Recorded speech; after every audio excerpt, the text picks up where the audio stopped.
right. What is your complaint? Tell us about it. I have some photographs, if you would, they're kind of quick, but there's 5 pictures of these. When we'll call you after he speaks, okay? I'm sorry. Okay, you come. What happened, the incident, my fiance and I were walking our 2 Greyhound mixes around the neighborhood on Friday, December 9th, and it was around 5 p.m. So, approaching Mr. Karten's residence, we saw a black chow in the driveway off leash, and we stopped. We were a driveway away, and we talked about what we were going to do to move across the street or something, so we stayed still. The dog turned and noticed us, came right over, sniffed my dog Gunsmoke, from nose to nose, and then started attacking his rear end. And it was a scuffle that lasted, I mean, it was so fast, and they went round and round, and were yelling, and I let go of Gunsmoke, and then another gentleman came running out of Mr. Karten's residence, yelling for the dog, and then it stopped. So the dogs were separated, and we went home and checked out Gunsmoke head to toe, and found like a puncture wound. His rear left, I think it's called the stifle, that part of the anatomy anyway, but the lower leg or middle of the dog's leg had a 1-tooth puncture wound, and the jacket was torn numerous times. So I went back and told Mr. Karten what had happened. I didn't see him. I went back and knocked on his door, and he came to the door and told him what happened. And he was unaware, and then he said that the dog got loose somehow and led to this. So I followed up with animal control and followed the instructions to fill out some complaints. Here we are. Okay. Mr. Pride, what do you have to say? I'm Mr. Pride. Oh, you're Mr. Pride. Mr. Yeah. Karten, what do you have to say? Everything that he says is factual, except I would take a slightly different point of view. It wasn't a very serious wound because I asked him about it just the next day or a couple of days later, and they didn't even go to the vet. Am I correct? Correct. So if one does not go to the vet, then it's my opinion on these citations that to have checked off kills or inflict severe injury to a domestic animal.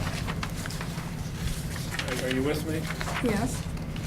Kills or inflict severe injury.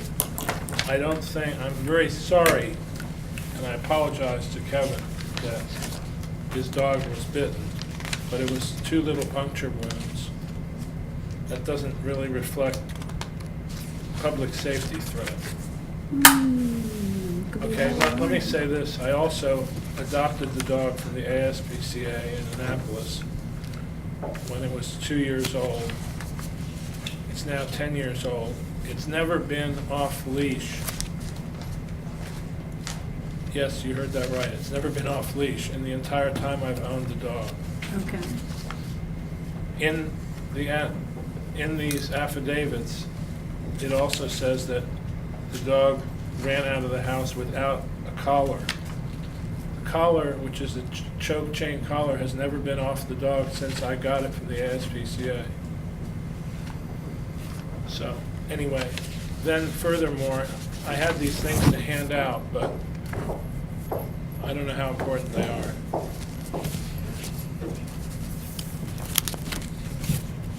Okay. They just basically show that I take care of the dog, veterinary things. Veterinary and stuff. Okay, And then there's one other thing. I need to say this, which is when my friend turned to me and said, "Are you coming outside?" He opened the door, and my dog ran toward the door, and I was unable to get the dog stopped because I have Parkinson's. Okay. And I couldn't move fast enough to stop the dog. But it's the only time the dog's ever been out of the house without being on a leash. Okay, have you done anything to keep this from happening again? I have a 6-foot fence that I've repaired, Okay. but the dog never escaped from the fence, but I just took, protective action. You'll note that it also says in the affidavits that the dog was wearing a coat which was torn. I've offered to buy a new coat, whatever the kind is, for Mr. Pride and Gunsmoke.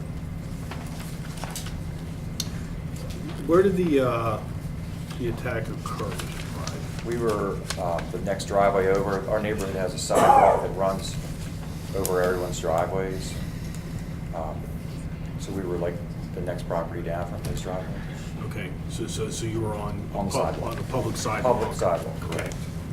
And then you were on a public sidewalk, but not in front of 949 Yachtsman Way? Correct. The next house, right? Yeah. 951? Yeah, and I think they're even sequential on this. So Okay. it might be like 950. Okay.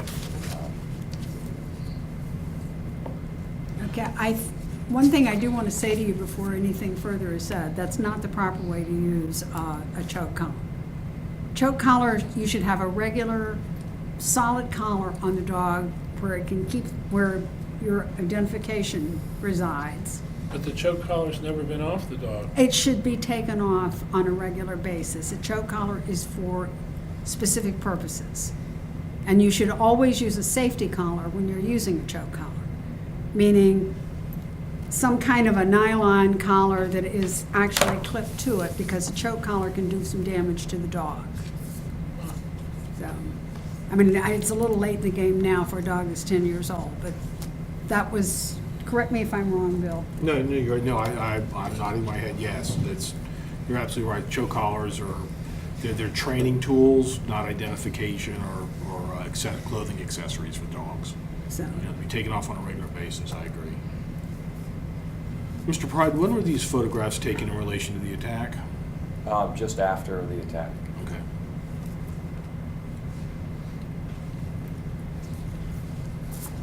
okay. My dog has not been involved in any incident of any kind ever Okay. with other dogs, and certainly not with people. Mr. Pride, have you given Mr. Karten a number, what he needs to pay for this damage? Have you given Yeah, we just spoke briefly. Okay, so you guys are in agreement on that?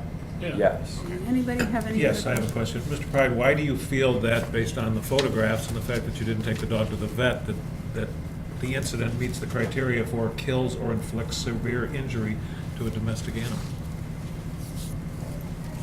I would argue that that was a severe injury. We monitored the dog to see if it needed medical attention. So to me, a tooth puncture wound, Okay, but if you believe that to be a severe injury, why wouldn't you take it to the vet? I understand your question. I mean, I feel it's very I unfortunate your wouldn't dog was call it a bit, minor but- injury. I mean, this is all a matter of opinion. And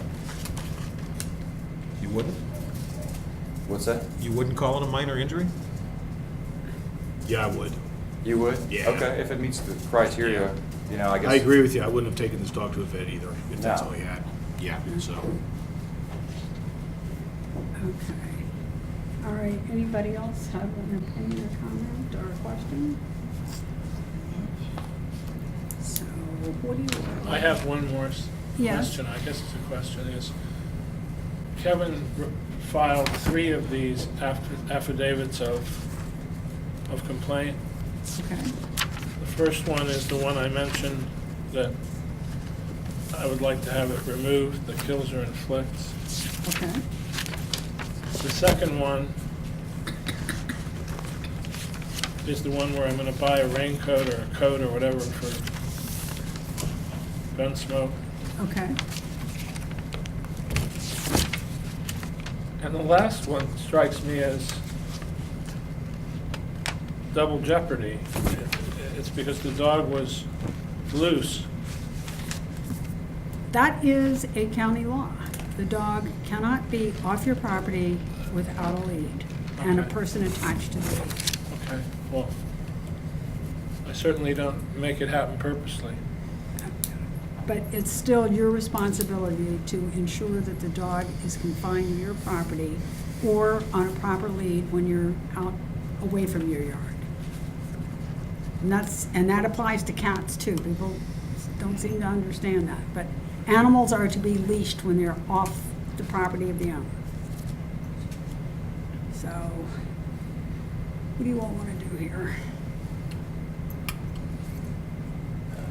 Well, there's 3 affidavits. I make a motion that the first one, kills or inflicts severe injury, be waived because I don't believe it meets the criteria. Okay.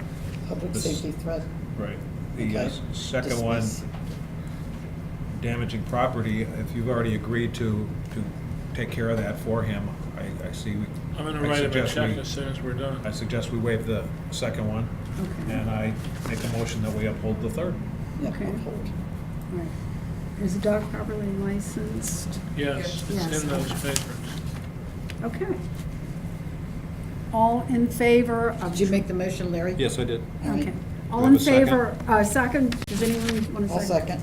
Okay, Can I ask a question of the commission? sure. After the ruling that you make, does the dog get, like, my whole intention was to have, so the dog would maintain a history of this attack, in case it ever happened Well, it's always in again. the files here. So that's true, like, you're not gonna No, we're not going to, wipe the dog's No. record clean? no. Actually upholding your request for running at large. Right, okay. Okay, and you need to make certain that, you have some ability to control this dog. And, an e-collar might not be a bad idea for you, but you're gonna have to have some training to learn how to use it. It's not infallible, but it is a good, strong reminder to the dog that he's not supposed to go out the door without you attached to him by a lead. I have one of these crazy front doors in this house that I rent, that when you step out the door, you're out. There's no stair, and, Right. there's some stairs, but they bring you right up to the door, so you have to balance there. So the minute you open the door even this much, the dog could be right there. Well, that dog needs some training, even though it's 10 years old. I mean, because that dog you have a fairly serious illness, and the dog is going to have to learn to accommodate you if I you're hear going you. to keep the dog. I hear you, So, I hear you. They're also stubborn dogs. I know, chows can be a handful, Yeah, and they have that cool black tongue. purplish, purple. So, All right, 6 in favor. Okay, Motion's been made. motion's made, all in favor? Aye. It's unanimous. You'll have to talk to Tiffany and see what fees are involved. Thank you, panel. Okay, and, if you need some help finding a trainer, contact Officer Thomas or Dr. Hemmer. If you need some help finding somebody that can help you handle the dog. And keep in mind, we dismiss the damage to property because you two are going to resolve that on your own. Right now. That's going to happen. Okay. Thank you. Thank you both. Thank you. Thank you.